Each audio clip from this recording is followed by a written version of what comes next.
All right, I think we will go ahead and get started. So good morning. Thank you for joining us today.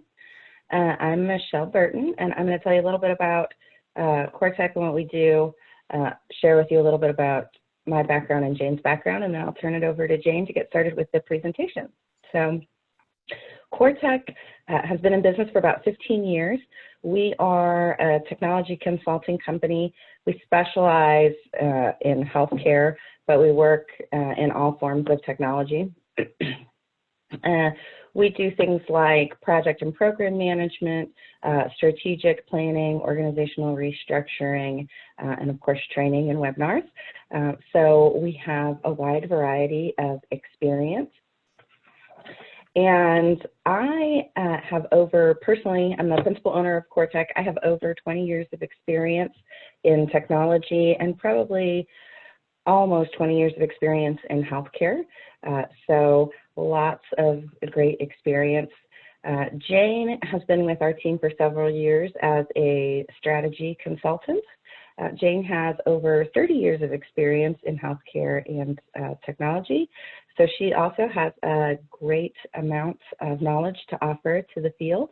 And we're so excited to have her with us as a strategy consultant. Before we get started, we are recording this, and so when we're done, we will go ahead and send you the recording. If you have any questions, you can click the question button at the bottom of your screen, or you can throw them in the chat window. We can answer those throughout the webinar, or if time permits. If not, we'll answer as many questions as we can at the end of the webinar or follow up with you after we're done. Once we're completed, like I said, you will go ahead and get the information sent to you in email along with a quick survey. If you could please take that survey, we would greatly appreciate it. It allows us to just improve on our webinars and share information with you guys that is most important to you. So it's a big help to us and to you. So today we're going to be talking about core values, how to understand and identify what your core values are as an organization or as a team, communicating those core values throughout your team, and how you sustain those values going forward. And then, like I said, we'll have questions at the end. So with that said, Jane, the floor is yours. Thank you. Thank you. We have all heard about values since the time we were little kids growing up. And there are a variety of definitions of what they are and how they relate to companies and individuals. But it basically boils down to the behaviors and the rules, if you will, which dictate how a company or how an individual will respond to certain situations. I think it's fair to say we've pretty much all heard the expression, integrity is doing the right thing when no one's watching. And that's a value that is just ingrained in certain people. And we all know those people. I call them squeaky clean. There is no room for gray. They're pretty black and white in how they do things. And you can count on them to always do the right thing. So corporate values are similar in that you know what the right thing is. Sometimes they're not necessarily written down. Sometimes you see them by example. And that's what we're going to talk about, is the different ways that you see the core values and how you know what they are in a company. So where did we start? Understanding the organization's mission statement is always a great place, because if you remember, a mission statement is what you do, how you do it, and why you do it, basically. There are other fancier definitions and nicer words, but that's really what it boils down to. Some examples of mission statements from companies that you may know and are familiar with and do business with. Life is good, you know, the t-shirts and the hats. It's to spread the power of optimism. That's pretty open, but pretty positive. Then take American Express. We work hard every day to make American Express the world's most respected service brand. So you know what they do, you know that service is valuable to that company, and to those employees. Warby Parker, the eyeglass company, to offer designer eyewear at a revolutionary price while leading the way for socially conscious businesses. So if you're buying your glasses from them, they've clearly appealed to you for the price point and their mission of how they produce glasses. Nordstrom, to give customers the most compelling shopping experience possible. And for anyone who's shopped Nordstrom, you feel that when you walk in the store. The employees make you feel that. Southwest Airlines, dedication to the highest quality of customer service delivered with a sense of warmth, friendliness, individual pride, and company spirit. Those are some of the mission statements that you hear that even talk about the culture and the feeling that they want in an organization. Let's talk about Southwest Airlines for a minute, because I think most people can relate to them. And if you haven't flown them, you've probably seen their advertisements or some of the other things that they do on social media. From the second you interact with them at the baggage counter, you know that they care about you. If you're traveling with young families, you've got toddlers crying, babies in strollers, they just help you. They just roll up their sleeves, help you with those strollers, with those car seats, all the way from checking luggage to boarding them on an airplane. You feel like they really and truly care about you, and they're laughing and they're joking when they do it. For those of you who have traveled other airlines, you will not necessarily find that to be the case. But they probably have different mission statements. We'll give them the benefit of the doubt.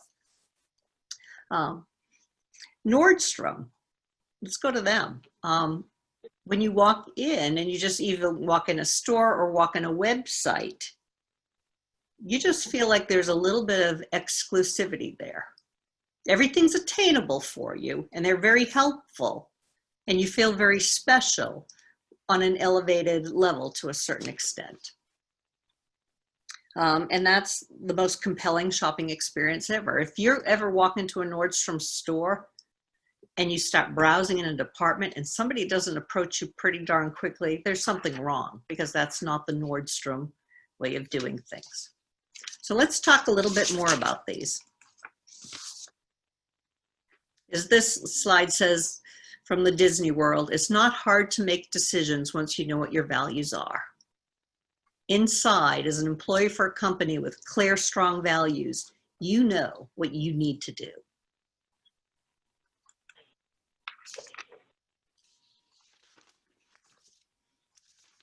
So what's next? So you have your mission statement.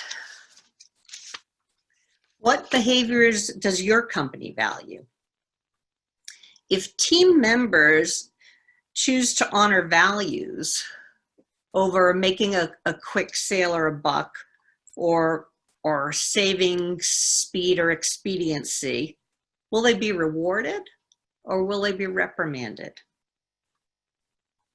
So think about that. What are you rewarded for at work? What behaviors are you rewarded for? And does that accurately reflect what your company values are? A lot of times, some companies want it to feel like family or a happy place to work. Other companies want the best athletes, if you will, in the industry. Those are very, very different values. So when is it appropriate to put the employee needs before the customer needs? If the employee and employee satisfaction is the value, and you hear the happy employees make happy customers, then you put the employees first. If you hear that customer satisfaction is everything, then you turn yourself inside out to make that customer happy and do what they need to do. That would be the Southwest model. You do what you need to do there. That would be the Nordstrom model. Not necessarily the Amazon model. Amazon is more about operational efficiency, how to move goods quickly through the system and quickly get them into customers' hands. It doesn't mean that customer service and employees aren't important, It means efficiency is the bigger driving value, and their employees know that. We have an opportunity here in Indiana to sometimes work at one of the warehouses for Amazon at Christmas time. And you get to wrap gifts and work the production line, and usually your hours are contributed towards your local charity. You're working for a charity. And it's fascinating to me, I've worked in operations for a long time. You have to go to training to wrap presents. And literally you get 3 pieces of tape, one for the middle and one for each end. And then they take about an hour teaching you how to wrap presents. And most of us start off by rolling our eyes like, you know how to wrap gifts. By the end of an hour, it's like, oh my goodness, I hope they don't pull my packages from the line because I haven't done a good enough job. So once you actually get out there, you know, you have a belt going by with gifts. And you need to be wrapping presents and keep that production line moving. But if they're not wrapped neatly and a customer wouldn't appreciate the work you had done, they come back to you. They tell you what you've done wrong, they hand it to you, and you do it again. But you keep that line moving. The more presents or gifts you wrap, the more money you make for your organization, because Amazon's about efficiency, and you know it's about efficiency and operational excellence in getting things through. So those are the things that are rewarded there.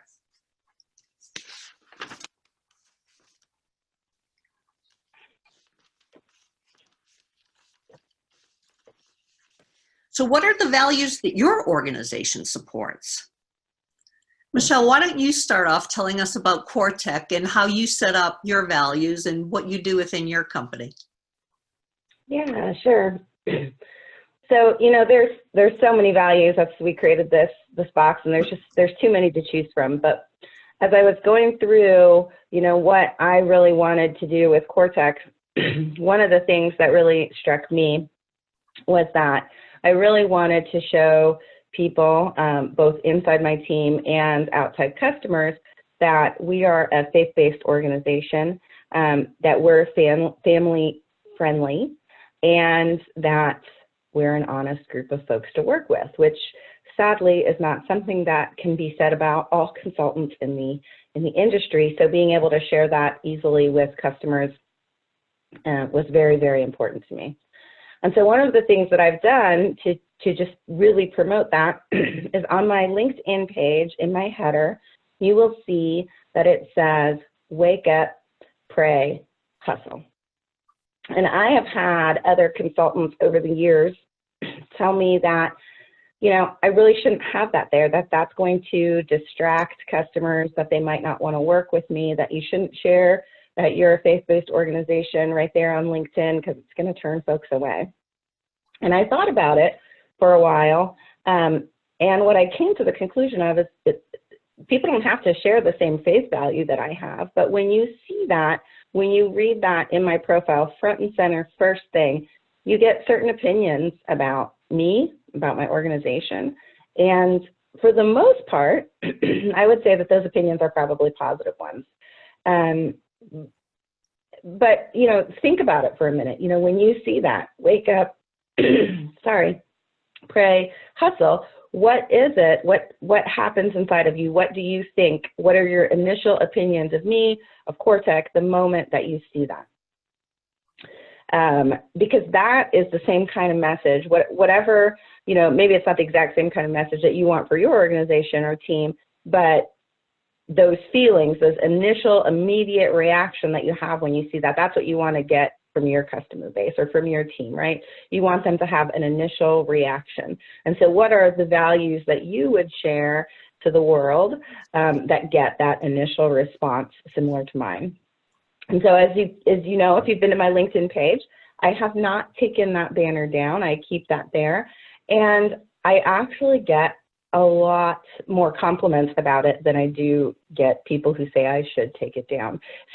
So I'm going to continue to leave it there because it really does represent very clearly, I think, what I stand for and what our organization stands for. But it is something that, you know, I have been challenged on, and I did have to really spend a lot of time thinking about. And that's what I would challenge the folks on this call to do, is what is it that your value is that you really want to stand out? And are you willing to stand behind it if you're challenged? Jane? Thank you. As Michelle said, there's a lot of values in this picture, so we're just going to pull out a few and talk about them. We already talked a little bit about efficiency and Amazon, and that's what they're all about. A lot of times you hear about honesty, integrity, nouns that describe how you want your organization to feel and to be perceived by others. And perception's probably the bigger part. You want them to be perceived that way. And in a couple minutes, we're going to talk about, are you following through to make sure those perceptions are accurate? So let's talk about what some of these look like on a daily basis. Michelle just shared. I can tell you that I came to work with CoreTech when I hired them as a consultant before I started working directly in the organization. I hired the organization to do some work for me. We were doing a major system migration, shutdown, a little bit of everything. It was very messy, very big, and we had a drop dead date that wasn't movable, quite frankly. A building was going to be imploded. So we needed our technology out of there before it was imploded. So talk about a date that can't move. So while I had a fabulous team working it, they were caught in the office politics and what can be done and what can't be done. And I needed somebody who was just going to shoot straight from the hip, tell me the down and dirty, what did I need to do, how did I need to do it, and get it done. So I asked Michelle if she'd come on board and lead that initiative. And I'm sure she can share with you, there were some times when she was honest, but she probably thought twice, do I really want to deliver this message? And do I need a suit of armor when I go tell them, you know, your team is not getting the job done. But that's why I hired CoreTech. It was because of the honesty, because I knew I would get a straight answer. I didn't want it sugar-coated. Well, maybe I wanted it sugar-coated, but I couldn't afford to have it sugar-coated. So think about how that plays into as you do business. Another value is shareholder satisfaction. Oftentimes we'll talk about customer, but think about the shareholders. They're the ones that have invested in your company, and they're looking to make a return. They want money back. They want more money back than they put in. And some people get uncomfortable with that. But when you're working with smaller companies or startups or the Fortune 100, that's why you invest. You're betting on their success. So I once worked with a small startup. It was called Octave. They did a lot of digital marketing, probably 10 years ago when it was coming into its own. We could all see the marketing part, but the behind the scenes systems were being built. And their whole mission was shareholder value. Because if they increased the value, one of the bigger companies would come and buy their technology. They would all be financially successful and be able to check off boxes of things they could do and then go do it again in a different way. And because shareholder value is important, we used to get regular updates. Here's how we're doing. Here's who we're talking to. Here's our sales pipeline. Can you introduce us to these organizations? So it was a very different dynamic. But everyone on that team knew what their goal was. It was to increase the value of the company. Product leadership. Anybody who has any kind of an Apple product, this was even more especially true when Steve Jobs was alive. It was all about the product. He was a product guy, not a technology guy. He wanted you to enjoy the feel of an iPhone in your hand.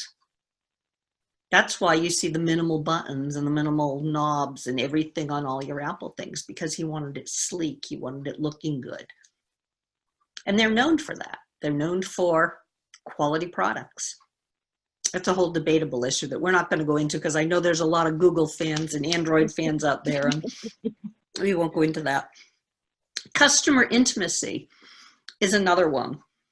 And we call it customer intimacy, but it's customer satisfaction. It's knowing your customers. It's collecting that data on them, knowing them, and knowing what they need. And so then think about what that does to your customer service reps. When they have somebody on the phone and they can pull up that information and they say, okay, here's their purchase history, or here's their complaint history. How do I make them feel good, solve their problem, and have them stay a happy customer? We, a Nordstrom, a personal Nordstrom example, is we were traveling as a family, and my youngest daughter was a baby at the time. And I don't know about your families, but she had a blanket that she absolutely loved. And again, we're out in the Utah area. At the time we lived in Massachusetts, so we were far from home. So that blanket was even more important at bedtime. Well, we go to put her to bed one night and we realize that the blanket is gone. We had left it in Jackson Hole, Wyoming, which is far from Salt Lake City. So we knew there's a Nordstrom down the street, run down the street, and they are closing the doors for the night.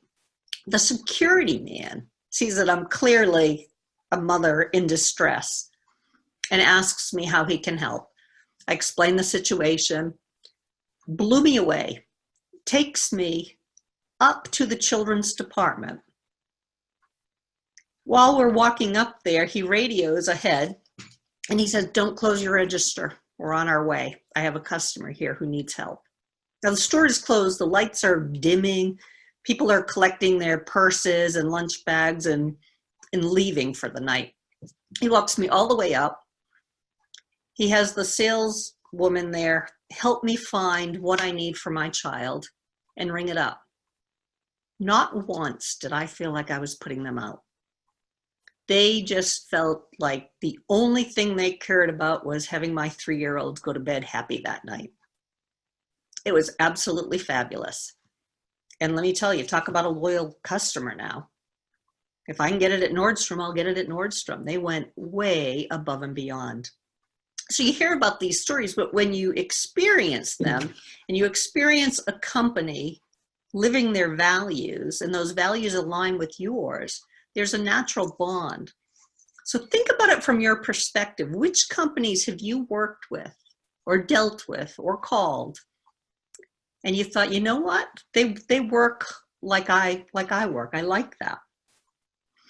I happen to be on the board of directors of Conner Prairie History Museum here in Indianapolis. Well, history museums are not a growing, thriving breed, if you will. And the museums that are smart enough to pay attention know that. So they've looked at their missions, they've tweaked what they have done.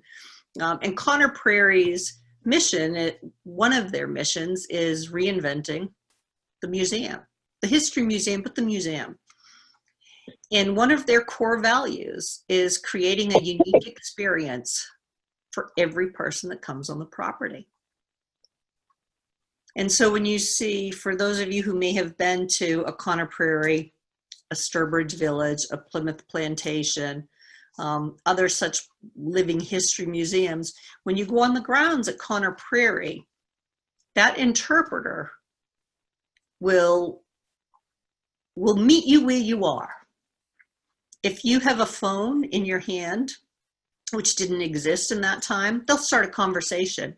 What does that do? And how do you communicate? And here's how we do, as opposed to ignoring you because you're playing with a phone or something that they don't have. The other thing that the company has done, which personally I'm very proud of, talk about living your values, is they have created programs for people with memory loss, Alzheimer's, dementia, and made it a very welcoming place for them to come into, and created different programs that adapt to their needs. They've done an awful lot with autistic people and autistic programs and how to deal with the sensory issues. So that's making it a unique experience, and every single employee there knows that for every customer that comes through, we're all individual, we're different, and they need to learn to meet us where we are. So that's what we talk about, your values. So think about your values in your company, and what do you do? How do you make a difference to your customers, to your employees, to your owners, to whatever or whomever you're targeting in your values?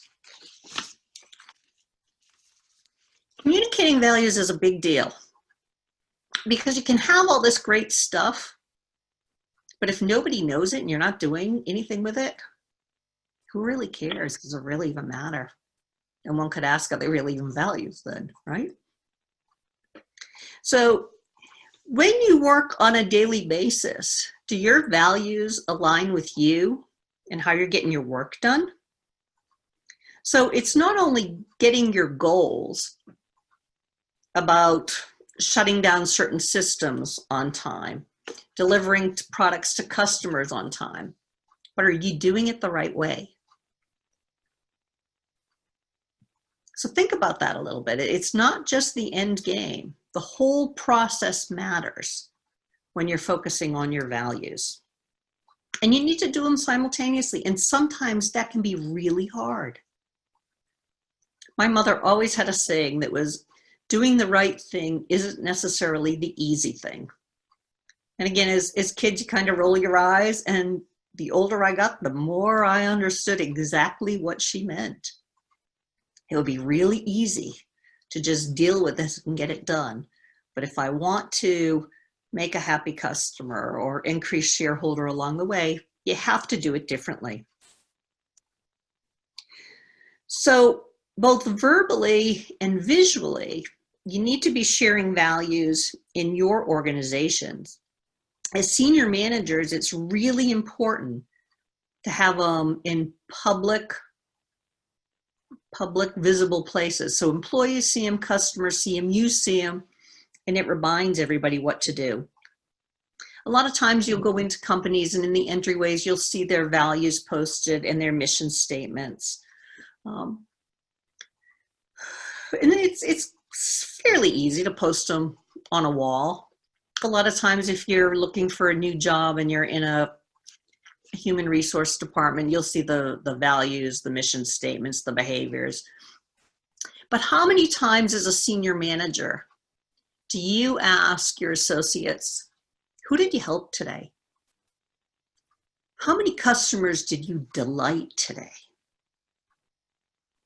What did you do to increase our efficiency today or bring down our costs? And that's a way that we can be reinforcing the values, or asking the questions that focus on the behaviors and not just, did you meet the deadline? Those are important. Results are important, don't get me wrong. But if you don't honor your values along the way, you have a very mixed up organization. If people know that it's just as important to get it done the right way, they'll do that. They can make more decisions. It can actually make your job a whole lot easier because you are teaching people what's right and what's wrong. And for those of you who are parents out there, it's not different than how you raise a family or raise your children. Granted, these are adults and it should be a different teaching way, but it's the exact same parallel. So the other part is walking the talk. Seeing is believing. We can spout off values all day long. Honesty is important. Treating the customer really nice is important. But if as leaders we don't do that, that was just thrown out the window. So if you're not doing it very visibly, whatever your values are, nobody's going to believe you. We had an executive at one company I worked with who traveled quite a bit, had multiple offices. And one of the company's core values was around efficiency, but more from the sake of keep internal costs low so we don't have to pass the costs on to our customers, so that we can keep our premiums at a lower price. And that meant that if you traveled around a lot, you had a laptop, you didn't have a desktop. Everybody only had one computer, period.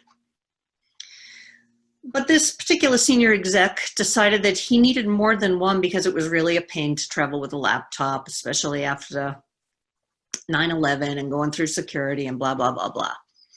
So he went to the IT department, which I headed at the time, and insisted that we put a desktop at a couple offices that he worked with. And my staff, to their credit, challenged him and said, you have a laptop. We'll give you a docking station, but we're not giving you a whole computer. It got very ugly. He did not take that well.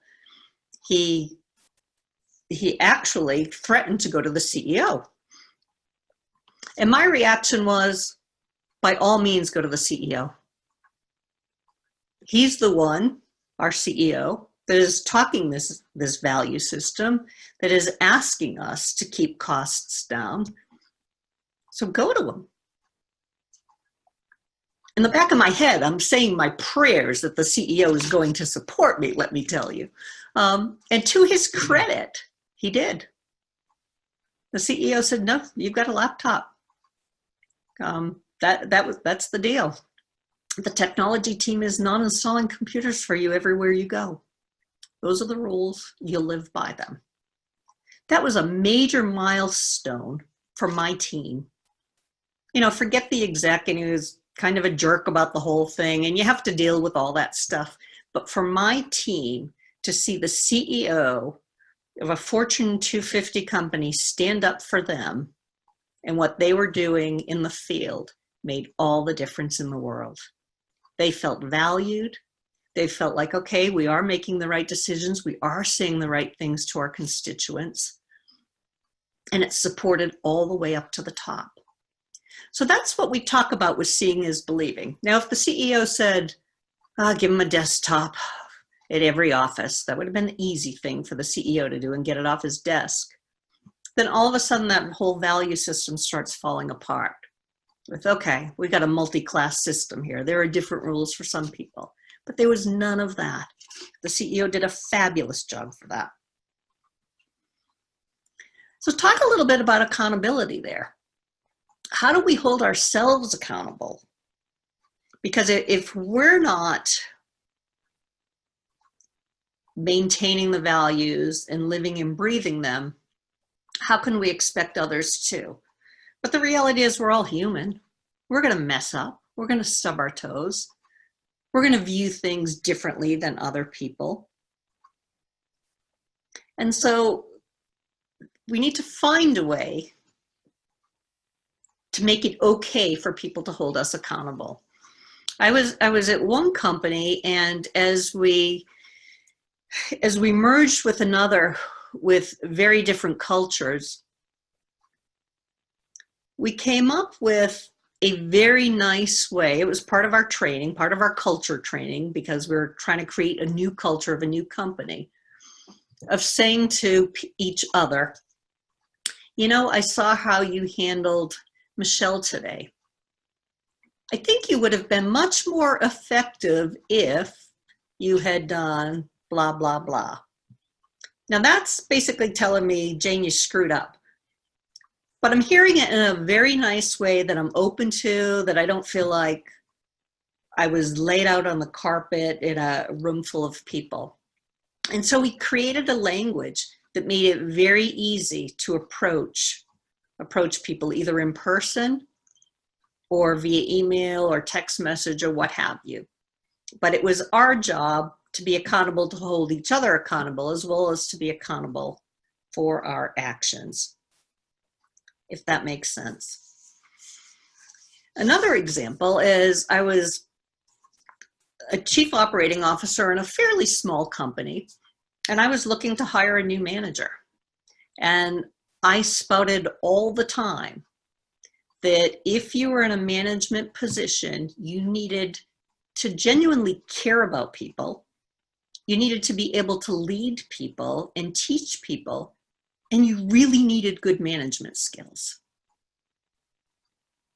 And I had a couple people apply for this open management job who were very good people. They had great track records, great reputations within the company, but they were lousy managers. People didn't like it when they were the team lead because of the way that they communicated or interacted. They had some behaviors that weren't where I needed them to be. And those were conversations that I had to have that was, for me, it was extremely uncomfortable, looking somebody in the eye and saying, I really like you right where you are. I don't think you'd be a good manager. And I had one person tell me, but I've been a manager in other companies and they never had an issue with it. And it was just the way it was, and they never had an issue with it. Came across that I thought, oh boy, here we go.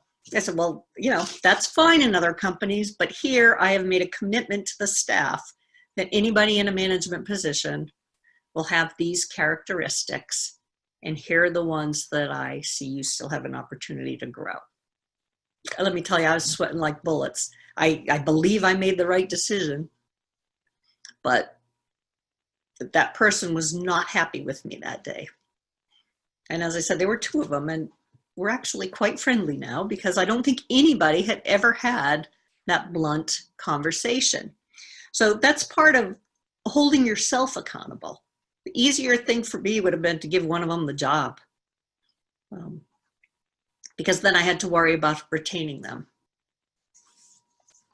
And then there's measurement, metrics for success. So again, we all know that we're rewarded when we hit deadlines, hit goals, hit sales quotas, etc. So how do you measure behaviors and values?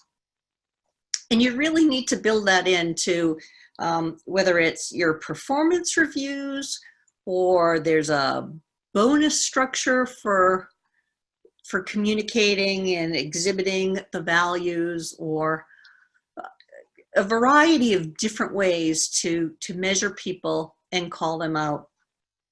I worked for a healthcare company very early in my career on the East Coast, Harvard Community Health Plan. And they had an award. It was called the Dorsey Award because Dr. Dorsey embodied everything that everybody wanted to be. He was that doctor that had awesome bedside manner. He was a great colleague. He'd take time to explain to you what you needed to do. He said hi to everybody walking down the hallway. The physicians and nurse practitioners respected him because of his clinical knowledge, yada, yada, yada. He was about as close to being perfect as you could come in that environment. So they created this Dorsey Award.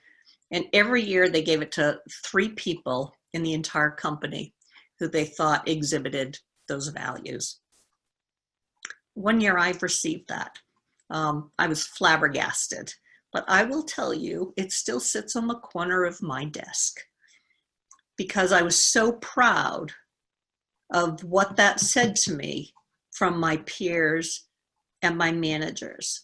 So think about that. That for me, that was a measurement of I'm doing okay here. I'm early on in my career, but I'm doing okay.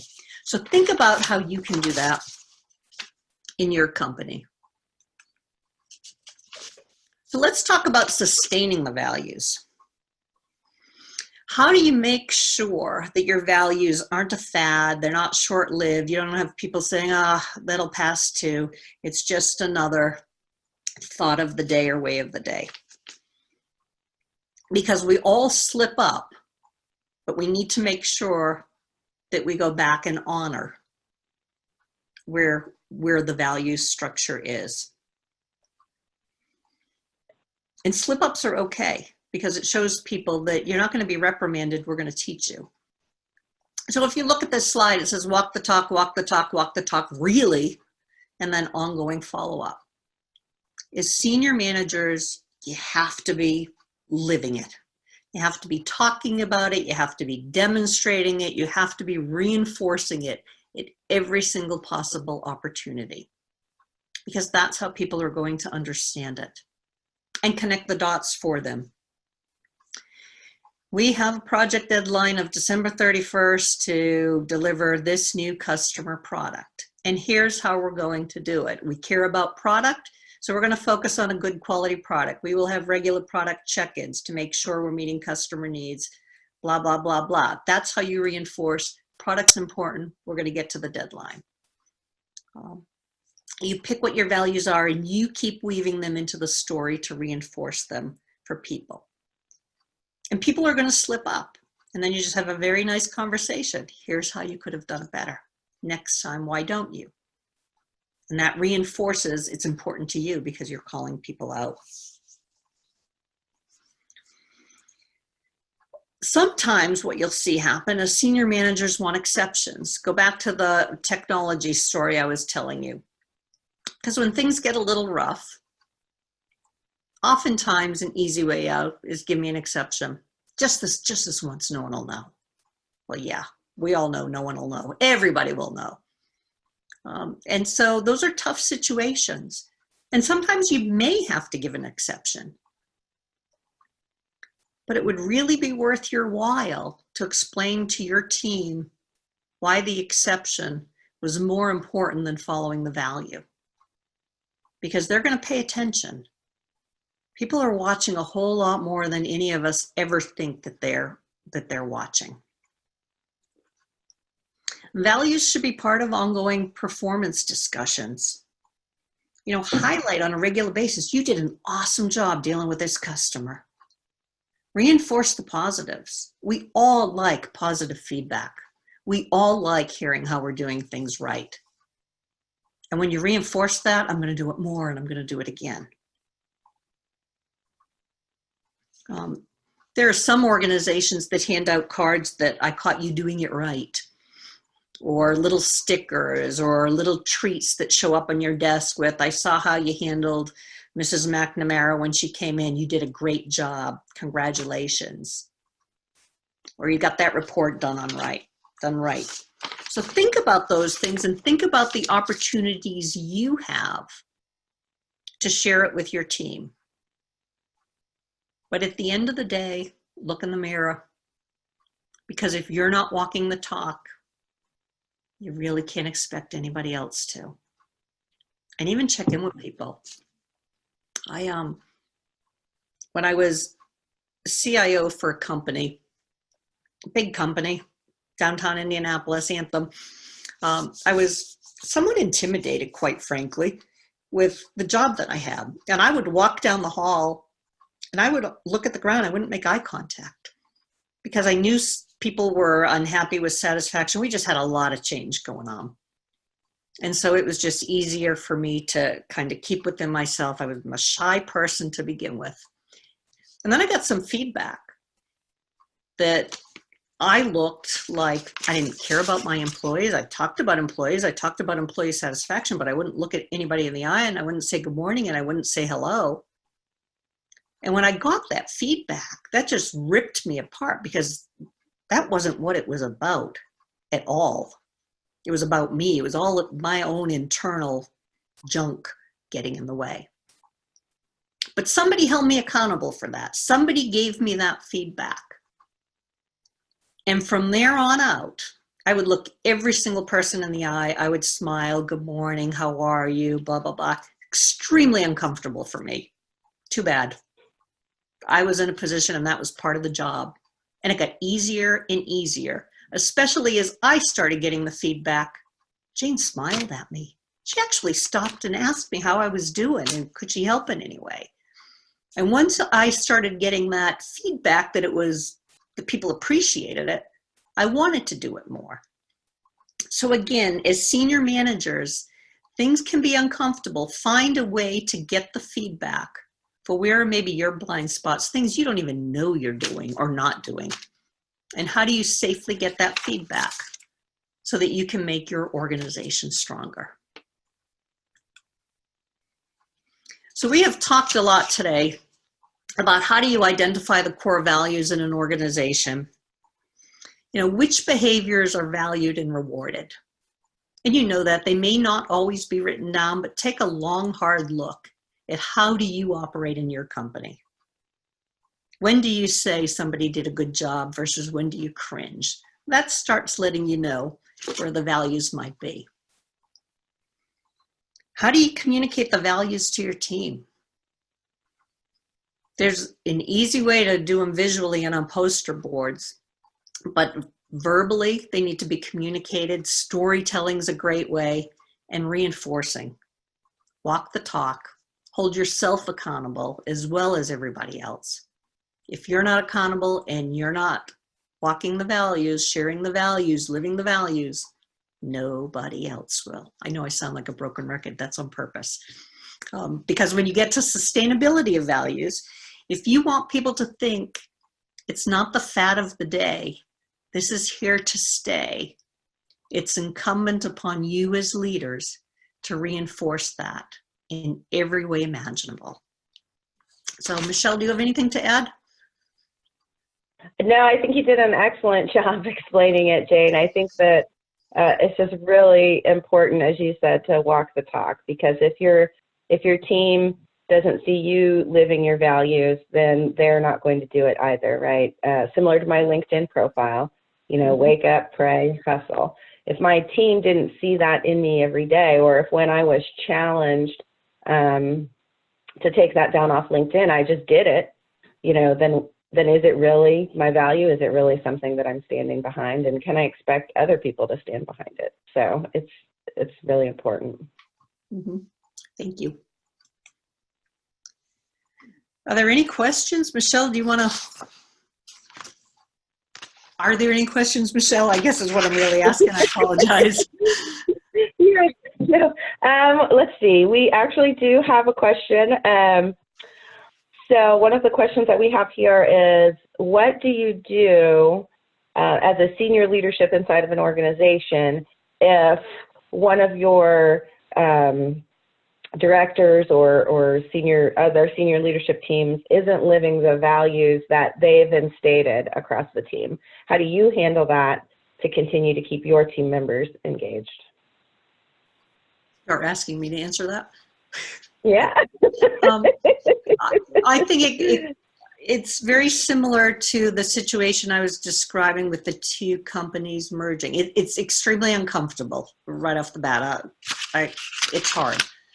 But it's having a conversation with, at this company, we value honesty. And I think you could have been more effective in such and such situation if you had told the truth or not sugarcoated or whatever. And I would, depending upon your relationship, it might even be worth saying, now I've got some damage control to do with my team, because they're asking, is that really a company value or not? Mm-hmm. It's a dance, and you have to know have to know the best way to communicate with that person so that they can hear your message. And so it's not necessarily as easy as it sounds, but if you let them get away with it, they'll keep doing it. So really have to address it in some way, even though it's uncomfortable. But again, that's what leadership's about. There's a lot of comfortable parts of leadership. That's true. Let's see, we have one more question. If values change inside of the organization, how do you communicate that to your teams so that it doesn't seem disorganized?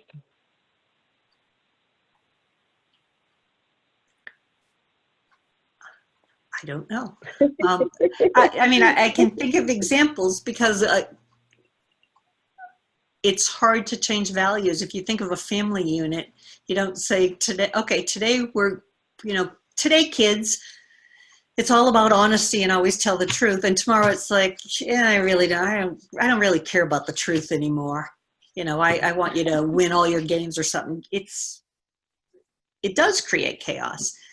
Probably the most likely time that would happen is if two units are coming together or two organizations. And then it's a much bigger issue because you need to align everybody. And there should be, I would argue, there needs to be a whole communication plan around that with, this company focused on X and this company focused on Y. And when we get together, we're going to focus on W. And here are the behaviors that are going to support that. And it's going to be rocky and it's going to be messy, but we're all in this together. Mm-hmm. But yeah, it'll be messy. I think that's an excellent example. I mean, the other time where I can think that's happened is if there's a change in the senior leadership, like CEO, CIO, and that person brings their own value set to a particular team. And that might not be an overall organizational value as much as it might be, you know, if it's the CIO, for example, I've seen it where that person brings their values into the team, and then that's the new value system for all of the technology, you know, information technology group, and communicating that. And I think that can be more about getting to know that senior leader in those cases, similar to two organizations merging together. You just have to get to know what the new person's values are. And if the leader is good, they'll be open and very communicative and be able to share that, I think, with their teams overall. And you'll really feel like the reason that they're making those changes is because it's an important value system to them. That's true. I wasn't thinking that way. Thank you. Yeah. All right. I think that is all of the questions that we have for today. I don't see any other questions. So hopefully you enjoyed your time with us today and found this very informative. As I mentioned before, we'll be sending out an email that includes a link to this presentation along with the slide deck. If you want to share it with others, feel free to do that. There will also be a quick survey in the email, and at the risk of sounding repetitive, we would really appreciate it if you could take that for us. It helps us improve the content of our webinars and also helps us to understand, you know, what people might be looking for in a future webinar. And we would also strongly encourage you to sign up for one of our other upcoming webinars. We have one on the 18th around building trust and one on the 25th around making sure you have the right team. That one is my favorite because, as Jane knows, I like to use the example all the time. You can't teach a fish to climb a tree, but that doesn't mean that that person couldn't be successful. So I have a lot to share about that and really hope to see you guys there on both of those webinars. If you have any questions for us, feel free to shoot us an email. We're happy to schedule some time and chat with you about any questions you might have. If not, thank you for joining us today. We've really enjoyed presenting to you, and we look forward to talking to you guys again next week. Have a great day. Thank you, everybody.